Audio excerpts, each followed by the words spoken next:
మాట చెప్పదలుచుకున్నా ఈ వేదిక మీద నుండి. దేవుడు గుడిలో ఉండాలి, భక్తి గుండెల్లో ఉండాలి.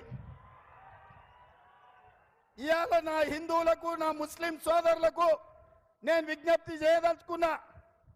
ఇవాళ ఈ రాష్ట్రంలో బీజేపీ పెట్టబోయే మత చిచ్చు ఉచ్చులో పడొద్దు.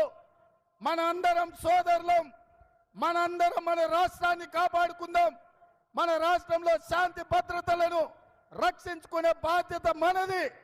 ఇవాళ రెచ్చగొట్టే ప్రకటన చేసిన పార్లమెంటు సభ్యురాల మీద తక్షణమే ఎన్నికల అధికారులు క్రిమినల్ కేసులు పెట్టాలి, అరెస్టు చేయాలి.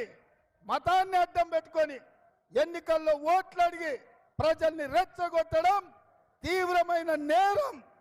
ఇవాళ ఈ హైదరాబాద్, ఈ తెలంగాణ గడ్డ మీదనే అమిత్ షా గారు ఉన్నారు. రేపు నరేంద్ర మోడీ గారు రాబోతున్నారు. నేను అడుగుతున్న అమిత్ షా, నరేంద్ర మోడీని, మీ పార్లమెంట్ సభ్యురాలు, మీ పార్టీ నాయకురాలు 15 సెకండ్ల సమయం ఇస్తే ఈ దేశంలో కోట్లాది మంది ప్రజల్ని అంతు చూస్తామన్నారు.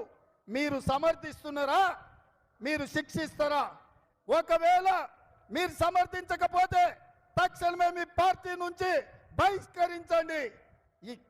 ఇవాళ కాంగ్రెస్ పార్టీ చెబుతుంది,